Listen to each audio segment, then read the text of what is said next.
Praise the Lord. இயேசுவுக்கே புகழ், மரியே வாழ்க. என் அருமை சகோதரமே, இந்த 44வது அதிகாரத்தில் யோசேப்பினுடைய ஒரு சின்ன ஆசை, தன்னுடைய தம்பி பெஞ்சமினை விட மறுக்க அவருக்கு ஒரு சூழ்ச்சி மாதிரி அவருடைய வெள்ளி கோப்பையை அவருடைய சாக்கிலே வைத்து கட்டிவிடுகிறார். இதன் நிமித்தம் அவர்களை மறித்து அவர்களுக்கு மேல் பழி போடுகிறார்கள். எப்படியாவது அவனை நம்மேல் வைத்துக் கொள்ளலாம் என்ற அந்த நல்ல எண்ணத்தோடு செய்தாலும் வெளிப்படையாக தோன்றும் பொழுது அது ஒரு கஷ்டமான ஒரு காரியமாக காணப்படுகிறது. இங்கு பெஞ்சமினை என்னோடு அடிமையாக நீ வைக்க வேண்டும் என்று யோசேப்பு வற்புறுத்துவதையும், யூதா தன்னுடைய தந்தைக்கு கொடுத்த வாக்குறுதியை நிறைவேற்ற இங்கு புலம்பிக் கொண்டு யோசேப்பிடம் கெஞ்சுவதையும், எங்களுக்கு நான் பெஞ்சமினை கூட்டி போகாவிட்டால் என்னுடைய தந்தை இறந்து விடுவார் என்ற அந்த ஒரு இரக்க அந்த தன்மையையும் நான் இப்பொழுது இந்த அதிகாரத்தில் கேட்கிறோம். அன்பு சகோதரமே, இந்த அதிகாரத்தை நாம் வாசிக்கும் பொழுது கண்டிப்பாக பாச பிணைப்பானது எல்லாருக்குமே இருக்கும். இன்னொன்று, பல ஆண்டுகளுக்கு பிறகு யோசேப்பு தன்னுடைய சொந்த தம்பி பெஞ்சமினை பார்க்கிறான். விட்டு பிரிய முடியல, எப்படியாவது அவனை தமதாக்கி கொள்ளலாம் என்று ஆசைப்படுகிறான். அதே போல் அங்கு யாக்கோப்பினுடைய தவிப்பை எடுத்து வைக்கும் பொழுது நாமும் கண்டிப்பாக இந்த உறவு பரிமாற்றத்தில் அல்லது பந்த பாசங்களில் அன்புதான் பெரியது, அன்புக்கு இணையான எந்த ஒரு கஷ்டமும் கிடையாது என்பதை நிரூபிக்கக்கூடிய அதிகாரம் தான் இந்த அதிகாரம். நாமும் அன்பின் நிலைத்தவர்களாக மற்றவர்களை அன்போடு நாம் நம்முடைய வாழ்க்கையை ஏற்றுக்கொள்ள முயற்சி எடுப்போம். பின்னர் யோசேப்பு தம் வீட்டு மேற்பார்வையாளனை நோக்கி அவர்களுடைய கோணி பைகளில் அவர்கள் தூக்கி செல்லும் அளவு தானியம் நிரப்பி அவனவன் பணத்தை பையில் வாயில் வைத்து கட்டிவிடு. இளையவனது அந்த கோணிப்பை வாயில் எனது வெள்ளி கோப்பையையும் தானியத்துக்கு அவன் கொடுத்த அந்த பணத்தையும் வைத்து கட்டிவிடு என்று கட்டளையிட்டார். யோசேப்பு சொன்னவாறே அவனும் செய்தான். காலையில் கதிரவன் உதித்ததும் அவர்கள் தங்கள் கழுதைகளோடு அனுப்பி வைக்கப்பட்டனர். அவர்கள் நகரை விட்டு சிறிது தூரம் போயிருப்பர். அப்பொழுது யோசேப்பு தம் வீட்டு மேற்பார்வையாளனை நோக்கி, நீ எழுந்து அம்மனிதர்களை துரத்தி பிடித்து, நன்மைக்கும் கைமாறாக நீங்கள் தீமை செய்வது ஏன்? இது என் தலைவர் பருக பயன்படுத்துவது அல்லவா? இது அவர் குறிப்பார்க்க பயன்படுத்துவது அல்லவா? நீங்கள் செய்தது மிக பெரும் மோசடி என்று சொல்வாய் என்றார். அவனும் அவர்களை விரட்டி பிடித்து இந்த வார்த்தைகளை அவர்களுக்கு சொன்னான். அதற்கு அவர்கள் அவனிடம், ஐயா, தாங்கள் இப்படி பேசுவதேன்? ஓம் அடியார்களாகிய நாங்கள் இத்தகைய முறையற்ற செயலை செய்திருப்போமா? நாங்கள் கோணிப்பைகளின் வாயில் கண்ட அந்த பணத்தை கூட கானா நாட்டினின்று உம்மிடம் திரும்பி கொண்டு வந்தோம் அல்லவா? அப்படி இருக்க தாங்களும் தலைவர் வீட்டில் தங்கமாவது வெள்ளியாவது திருடி கொண்டு போவோமா? உம் அடியார்களாகிய எம்முள் எவனிடமாவது அது காணப்பட்டால் அவன் செத்தொழிய மட்டும் நாங்களும் எம் தலைவரும் அடிமைகள் ஆவோம் என்று பதில் சொன்னார்கள்.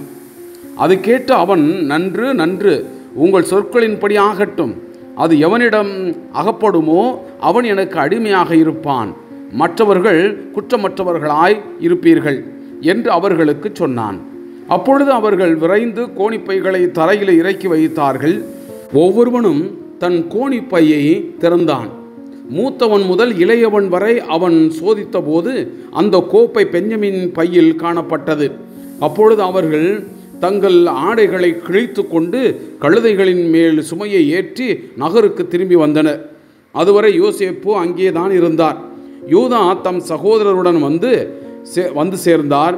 அவர்கள் அவருக்கு முன் தரையில் வீழ்ந்து வணங்கினார். யோசேப்பு அவர்களை நோக்கி, நீங்கள் என்ன இப்படி செய்து விட்டீர்கள்? குறிப்பார்ப்பதில் என்னை போன்றவர் எவரும் இல்லை என்பது உங்களுக்கு தெரியாதா என்று வினவினார். அதற்கு யூதா, என் தலைவராகிய தங்களிடம் நாங்கள் என்ன செய்வோம்? என்னதான் பேசுவோம்? எங்கள் மாசின்மையை எப்படி நாங்கள் என்பிக்க முடியும்?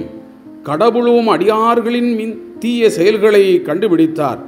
இதோ நாங்களும் எவனிடம் கோப்பை கண்டுபிடிக்கப்பட்டதோ அவனும் தங்களுக்கு அடிமைகளாவோம் என்று சொன்னார். அது கேட்டு யோசேப்பு, அத்தகைய முறையற்ற செயலை நான் செய்ய மாட்டேன். கோப்பை எவனிடம் அகப்பட்டதோ அவன் மட்டும் எனக்கு அடிமையாக இருப்பான். மற்றவர்கள் உங்கள் தந்தையிடம் நலமாக செல்லுங்கள் என்றார்.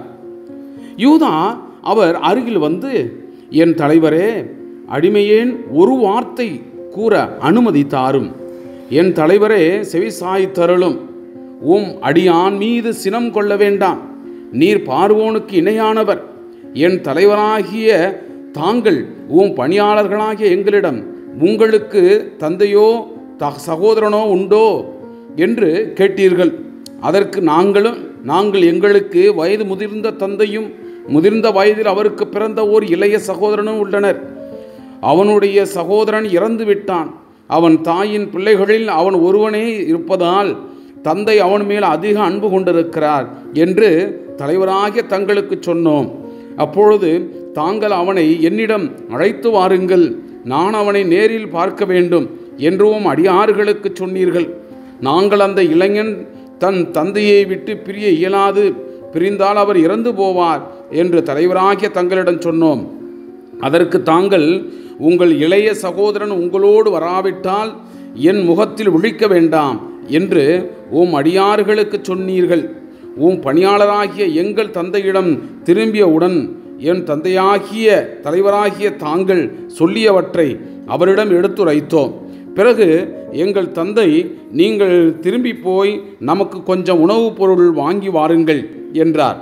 நாங்கள், எங்களால் போக இயலாது, எங்கள் இளைய சகோதரன் சேர்ந்து வந்தால் மட்டுமே புறப்படுவோம், வராவிட்டால் இவன் இல்லாமல் நாங்கள் அவர் முகத்தில் விழிக்க மாட்டோம் என்றோம். பணியாளராகிய எங்கள் தந்தை எங்களிடம், என் மனைவி எனக்கு 2 பிள்ளைகளையே பெற்றெடுத்தாள் என்று உங்களுக்கு தெரியும். ஒருவன் என்னை பிரிந்து வெளியே சென்றான், அவன் ஒரு கொடிய விலங்கால் பீறி கிழிக்கப்பட்டான் என்று நினைத்து கொண்டேன். ஏனெனில் இதுவரை அவனை காணவில்லை. இப்பொழுது நீங்கள் இவனையும் என்னிடமிருந்து பிரிக்கிறீர்கள். இவனுக்கு ஏதாவது ஆபத்து நேரிட்டால் நரைத்த முடியுள்ள என்னை துயரத்துக்குள்ளாக்கி பாதாளத்திற்குள் இறக்கச் செய்வீர்கள் என்றார். ஆகையால் பணியாளராகிய எம் தந்தையிடம் நான் செல்லும்போது, அவர் உயிருக்கு உயிராக இருக்கும் இந்த இளைஞன் எங்களோடு இல்லையெனில், இளைஞன் இல்லை என்று கண்டு அவர் உடனே இறந்து போவார். பணியாளராகிய நாங்கள் நரைத்த முடியுள்ள ஊழியரான எங்கள் தந்தையை துயரத்துக்கு உள்ளாக்கி பாதாளத்திற்குள் இறக்கச் செய்தவர்கள் ஆவோம். எம் தந்தையிடம் இளைஞனின் பாதுகாப்புக்கு அடியான் பொறுப்பேற்கின்றேன். ஏனெனில் என் தந்தையே அவனை நான் திருப்பி கூட்டி வராவிட்டால் முன்னிலையில் அப்பள்ளி என்னாலும் என்னையே சாரும் என்றேன். ஆகையால் இப்பொழுது இளைஞனுக்கு பதிலாய் அடியேனை உமக்கு அடிமையாக்கியருளும். இளைஞனையோ அவன் சகோதரர்களோடு சேர்ந்து போகவிடும். இளைஞன் என்னோடு இல்லாவிடில் எப்படி என் தந்தையிடம் நான் திரும்புவேன்? என் தந்தைக்கு நேரிடவிருக்கும் துன்பத்தை எப்படி நான் பார்த்து கொண்டிருப்பேன் என்றார். Praise the Lord. இயேசுவுக்கே புகழ். மரியே வாழ்க.